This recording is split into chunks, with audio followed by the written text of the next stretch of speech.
Confronting debt can be incredibly daunting, but it's important to remember that you are not your debt.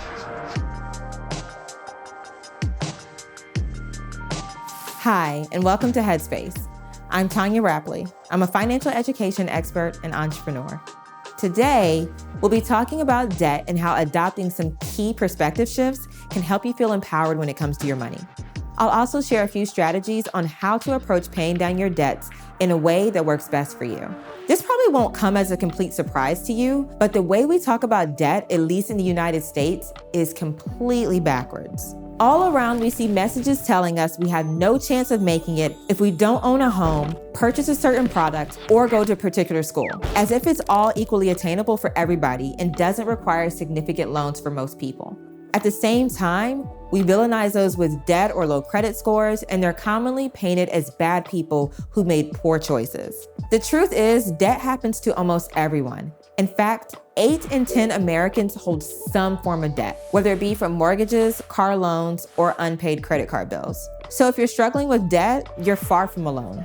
We judge ourselves for making certain financial decisions in the past, when the truth is, if you're struggling right now, it's probably because it's something you never could have anticipated, like losing your job, a messy breakup, or a global health pandemic bringing the world economy to a near standstill. So one of the first things you need to do when tackling your debt is just be kinder to your past self and try to separate the decision you made earlier from what you know now. Maybe try this instead. Reflect on what your debt enabled you to do. That debt might have allowed you to be the first person in your family to graduate with a college degree, or it might have allowed you to travel the world. The debt itself isn't necessarily bad, and you're not bad for having it. Instead of carrying the shame of the debt around with you, give yourself the credit for doing something you really wanted to do. Life is about those experiences and lessons learned along the way, not just the hard numbers. The first step to confronting debt is, confronting it. Go through all of your bills, emails, and letters to get a clear, itemized list of everything you owe. From there, it's time to create a plan. Analyze where and how paying off your debts can fit into your budget and monthly expenses. Are there expenses that you can cut back on to pay down your debts instead? At the end of the day, your basic needs are most important and should be prioritized. That debt, it's not going anywhere, so pay only as comfortably as you can. Ideally, you are always paying the minimum balance across all your debts. But if you are unable to do so, contact your creditor and be honest about your situation. Are there any programs available to help make installments easier? It's okay to ask for help and advocate for yourself. Now it's time to commit to a long-term plan to pay it all off. I have 3 go-to strategies when it comes to eliminating debt, all of which focus on paying one key debt at a time. If you are someone who needs small wins and some nice reinforcement along the way, the snowball method might be right for you.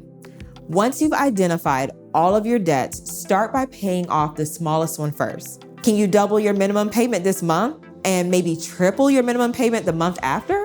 Once that's taken care of, you work on whittling down the next smallest debt, and then the next, building momentum as you pay them off. Watching each debt slowly get crossed off your list can be a great incentive to keep going.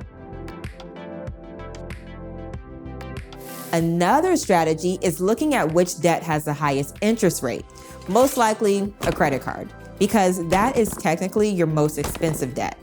Then you work on paying the next most expensive debt, and so on. This method is well suited for someone who is analytical or wants to rise to a good challenge. And finally, the third strategy is prioritizing what I call your annoying debt, or debt you just can't wait to get rid of. This is a great method for those who have strong emotions attached to that debt experience. Maybe it's because you don't like dealing with a certain creditor, or it's a large purchase that you made with an ex and still need to pay off. For me, my annoying debt was due to a certain credit card's payment platform.